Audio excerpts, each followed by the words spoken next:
Hey, what's up everybody? It's Crosscurrent playing some more Barony. Today I'll be making a guide on the Monk class. Starting off, guys, please drop a subscription to me if you like this video. Also, please like the video if you enjoyed it. If you don't like it, please comment below as to why you don't like it, what I can improve. Try to be nice about it. We're all trying to learn here. Also, if you really think a friend could use this video, share it with them. Spread the love.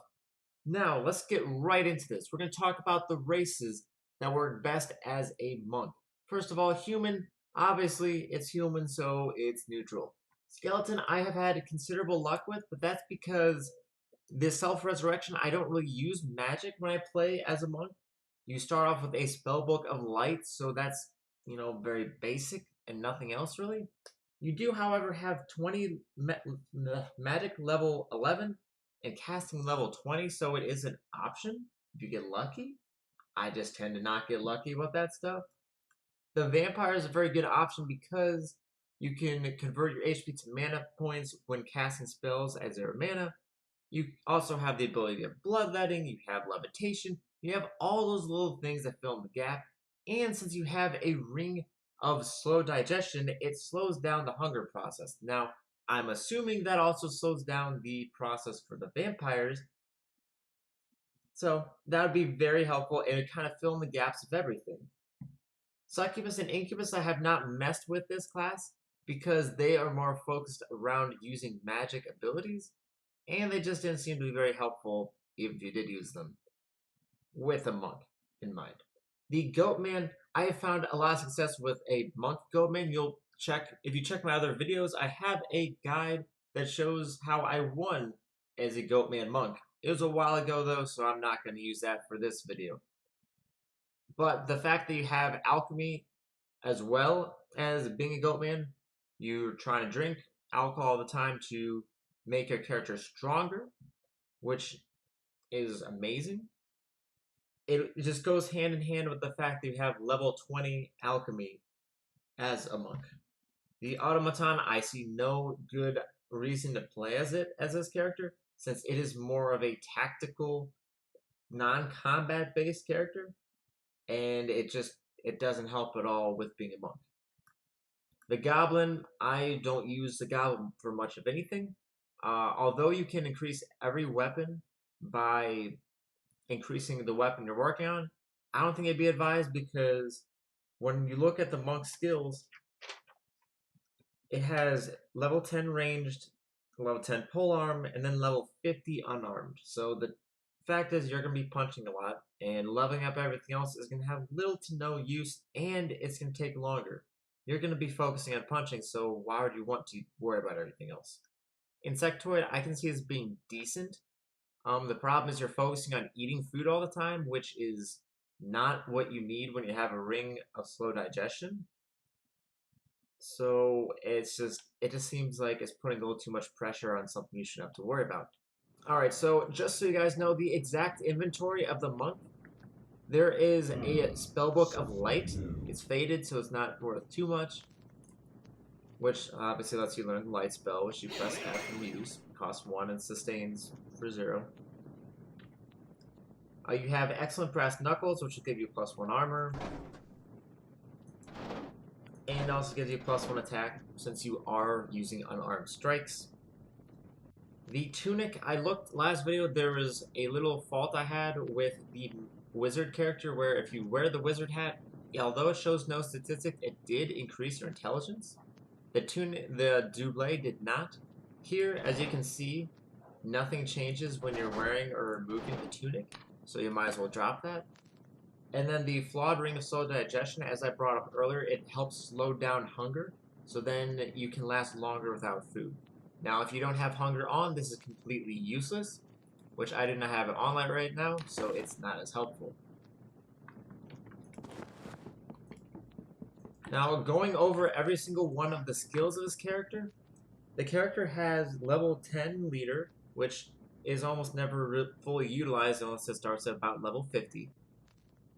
The casting is at level 20, magic is at level 11, ranged at 10, polearms at 10, shield at level 40, which is honestly really strong, especially since you're going to be punching everything, you're gonna need a good shield.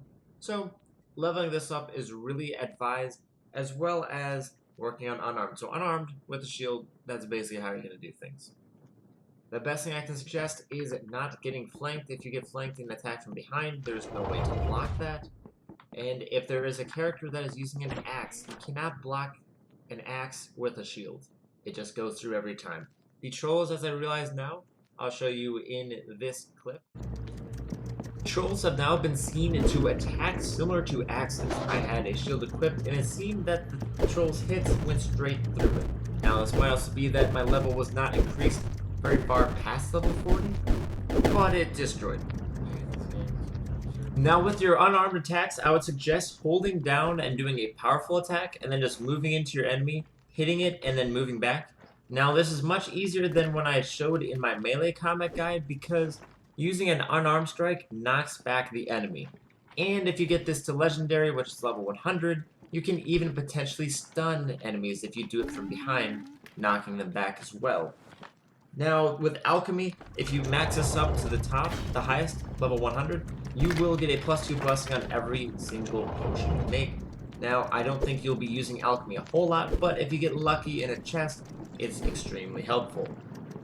Now, guys, when you're playing as the monk, I would suggest thinking in two separate aspects. You'll either want to play as the super tanky guy, which is best in a party, where you're just there, you're wearing all the heavy armor, you have a shield, and you're just there to soak up every hit and deal damage back. But in solo, I would suggest more of a dexterous type of character. Now, although the character starts with 0 dexterity, this character is very quick. Very, very quick. So be sure to utilize that, and if you are going the full armor character that's slow, be sure you have magic reflection, otherwise you will get melted very fast by the minimum, the final boss. Anything after level 15, I would suggest working more on moving quickly, because there will be a lot less corners you can just kind of peek from, and it's a lot more open. There's demons, there's gnomes with staffs, there's all sorts of stuff that you just can't really get to close combat with. If you're also looking to prepare for the final boss, levitation items are phenomenal, because the boss will summon imps.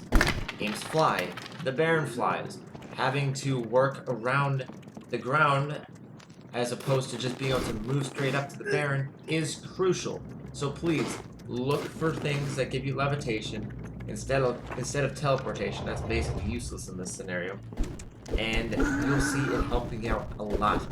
Now, I didn't go over the attributes of the characters yet, so let me just briefly run it by. At level 1, you start off with 2 strength, 0 dexterity, 2 constitution, 0 intelligence, 1 perception, and 1 charisma. So basically, you're there to hit people and to take hits. Okay guys, I hope you enjoyed this guide. It's a lot quicker than the wizard one, but the monk is a lot simpler to play as. If you have any other questions or concerns, or think I messed up on something, please leave me a comment and ask about it. The next video I do intend on making is one about the warrior, and after that the merchant, and once I'm done with all the characters, I'll work on the DLC. I am listening to you guys in the comments, and I really appreciate that you guys are trusting me with what you want to see next. Now, please drop a subscription for this video. I really would appreciate it. I'm trying to hit that 1,000 subscription mark so I can really start putting out better content and updating everything, such as my microphone, the sounds, the gameplay, anything and everything that I can hone in on. I want to get to that stage for you guys. So please smash that subscribe button, like, share, all of that stuff. Love you guys. I'll see you next time.